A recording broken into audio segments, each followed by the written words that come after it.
कर प्रस्तावों के संबंध में परंपरा के अनुरूप मैं कराधान के संबंध में किसी भी बदलाव का प्रस्ताव नहीं कर रही हूं और प्रत्यक्ष कर तथा आयात शुल्कों सहित अप्रत्यक्ष करों के संबंध में कर दरें यथावत बनाए रखने का प्रस्ताव कर रही हूं। तथापि स्टार्टअप और सावरेन संपदा या पेंशन फंड द्वारा किए गए निवेशों के लिए कुछ कर लाभ तथा कुछ आईएफएससी यूनिटों की कतिपय आय पर कर छूट की समय सीमा 31/3/2024 को समाप्त हो रही है। कराधान में निरंतरता बनाए रखने के लिए मैं समय सीमा की इस तारीख को 31/3/2025 तक बढ़ाने का प्रस्ताव करती हूं।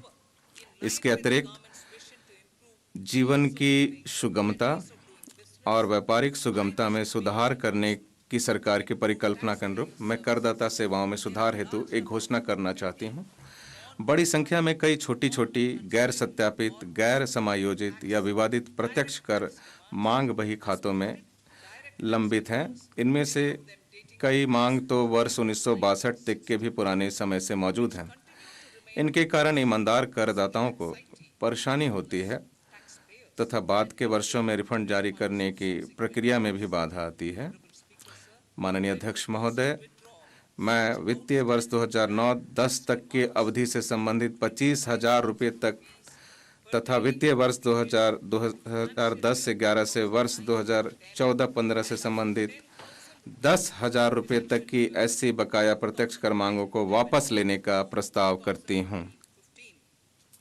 इससे लगभग 1 करोड़ करदाताओं के लाभान्वित होने की अपेक्षा है।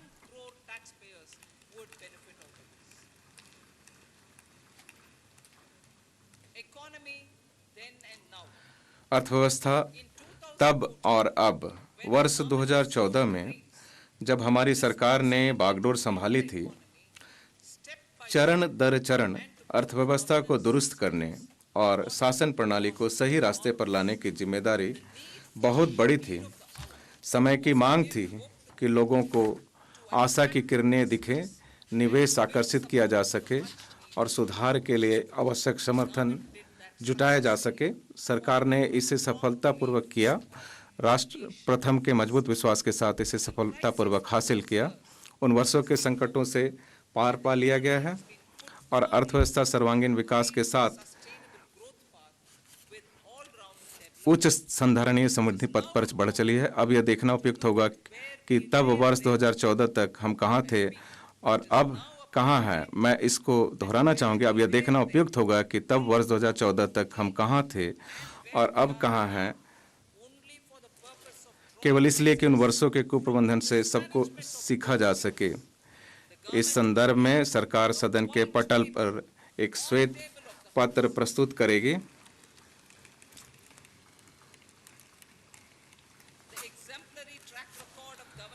शासन, विकास और निष्पादन, प्रभावी प्रदायगी और जन कल्याण के अनुकरणीय ट्रैक रिकॉर्ड ने सरकार को लोगों का भरोसा, विश्वास और आशीर्वाद दिलाया है ताकि आने वाले वर्षों और दशकों में नेक इरादे, सच्ची लगन और भरपूर प्रयासों से विकसित भारत के लक्ष्य को हासिल किया जा सके, चाहे इसके लिए जितना भी जतन करना पड़े। इन शब्दों के साथ मैं इस गरिमामय सदन में अंतरिम बजट पेश करती हूँ।